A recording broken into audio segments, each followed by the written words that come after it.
प्यारे दोस्तों नमस्कार। मित्रों, आज हम आपके लिए एक बार फिर से एक प्रेरणादायक और भक्तिमय कहानी लेकर आए हैं। तो साथियों, कहानी को अंत तक अवश्य सुनिए।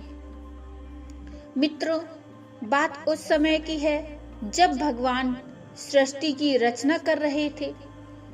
तो सृष्टि की रचना के लिए उन्होंने स्वयं से कुछ अंशों को बाहर निकाला, जिसे हम सभी लोग जीवात्मा कहते हैं। और भगवान का अंश होने के कारण जीवात्मा अमर होती है, तभी तो आत्मा कभी मरती नहीं है। तो मित्रों, जिसके बाद भगवान ने जीवात्मा से कहा कि तुम्हें मृत्यु लोक जाना पड़ेगा, क्योंकि मैं सृष्टि की रचना करने जा रहा हूँ।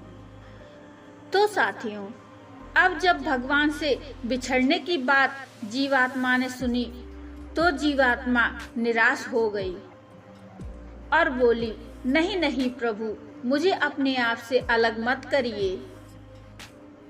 तो भगवान ने जीवात्मा से कहा कि सृष्टि की रचना करने के लिए तुम्हें मुझसे अलग होना ही पड़ेगा। तो जीवात्मा बहुत ही निराश हो गई, बहुत दुखी होने लगी और बोली, हे प्रभु, मुझे आपसे बिछड़ने का बहुत भारी दुख है।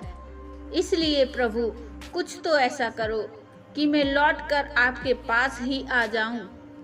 इतनी बात सुनकर भगवान को दया आ गई।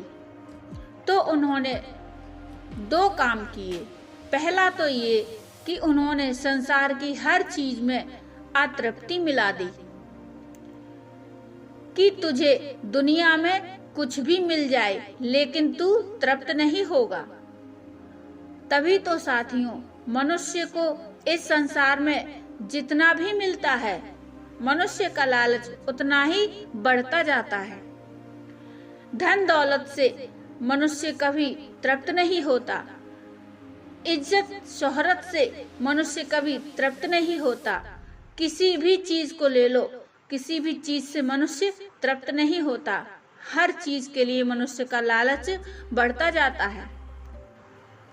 तो भगवान ने कहा, तृप्ति तुझे तभी मिलेगी जब तू मेरे पास आएगा।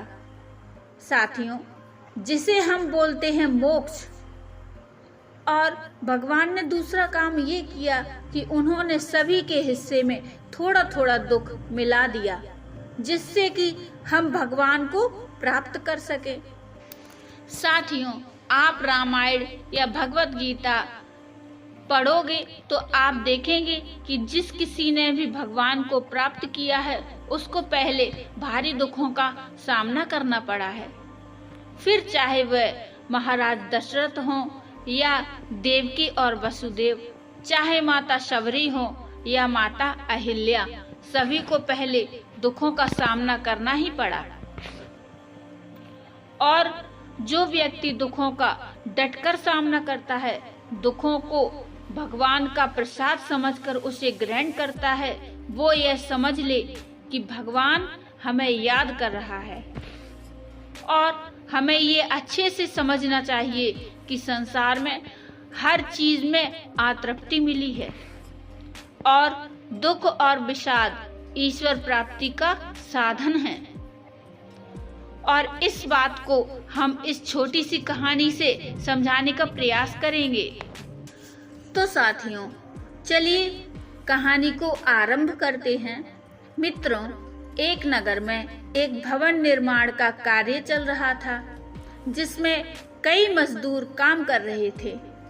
उस भवन का काम 5वीं मंजिल तक पूरा हो चुका था और 6वें मंजिल का काम चल रहा था। तभी भवन के मालिक ने 5वीं मंजिल से नीचे काम कर रहे एक मजदूर को आवाज लगाई, लेकिन निर्माण कार्य के तेज आवाज के कारण नीचे काम कर रहा मजदूर मालिक की आवाज को सुन नहीं पाया कि उस भवन का मालिक उसे आवाज दे रहा है।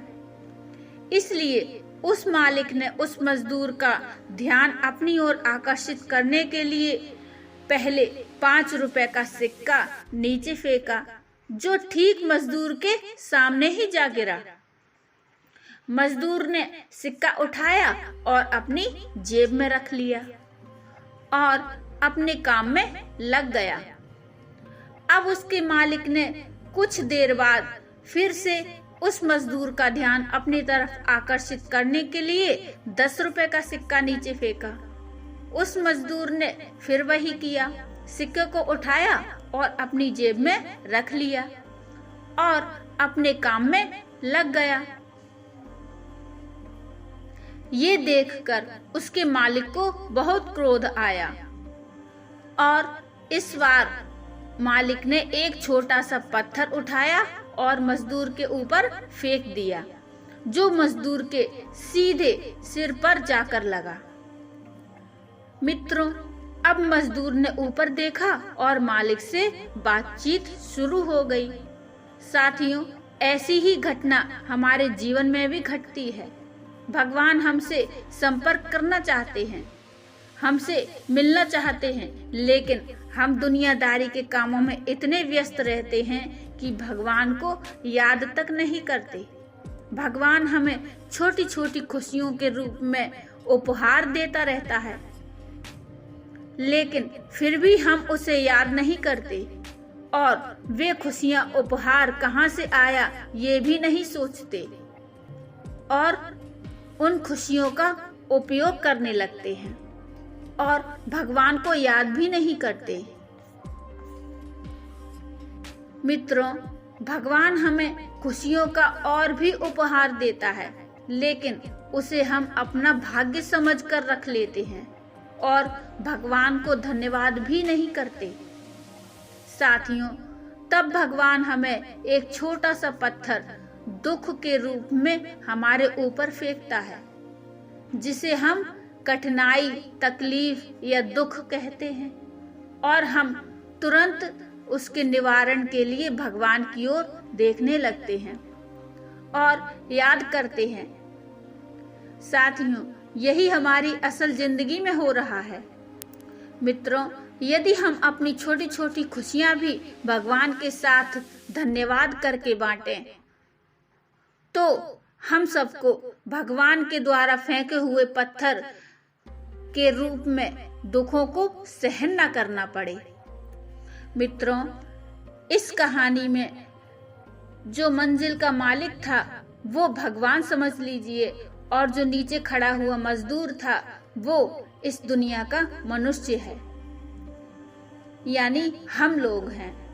साथियों, मालिक ने जब 5 का सिक्का फेंका तो मजदूर ने उठा करके रख लिया। यदि वो मजदूर सोच लेता कि ये 5 का सिक्का ऊपर से कैसे आया और वो ऊपर देखता, तो शायद वो मालिक को देख लेता और मालिक को पत्थर नहीं फेंकना पड़ता।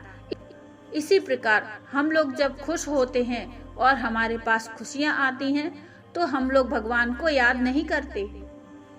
यदि हम लोग हर पल भगवान को याद करेंगे तो शायद भगवान को ये पत्थर रूपी दुख फेंकने नहीं पड़ेंगे, या हमारे भाग्य में हमारे कर्मों के अनुसार जितने भी दुख या कष्ट लिखे हैं वो हमें मिलने ही मिलने हैं। तो भगवान को याद करने से हमें वो कष्ट झेलने की क्षमता मिलेगी और शक्ति मिलेगी, जिससे हम सबको परेशानियों का सामना नहीं करना पड़ेगा और वो दुख, वो कष्ट, वो परेशानियां कब चली जाएंगी हम लोगों को पता भी नहीं चलेगा। साथियों, आशा है आपको आज की कहानी बहुत पसंद आई होगी, तो कृपया कहानी को लाइक जरूर कर दीजिए। मित्रों, कमेंट करके मुझे जरूर बताइए कि इस कहानी से आपको क्या सीख मिलती है। साथियों, चैनल पर नए हो तो चैनल को सब्सक्राइब कर लीजिए और घंटी को दबाना ना भूलिए। मित्रों, मिलते हैं फिर एक और भक्ति में कथा लेकर, प्रेरणादायक कहानी लेकर। तब तक के लिए नमस्कार। जय श्रीमन नारायण।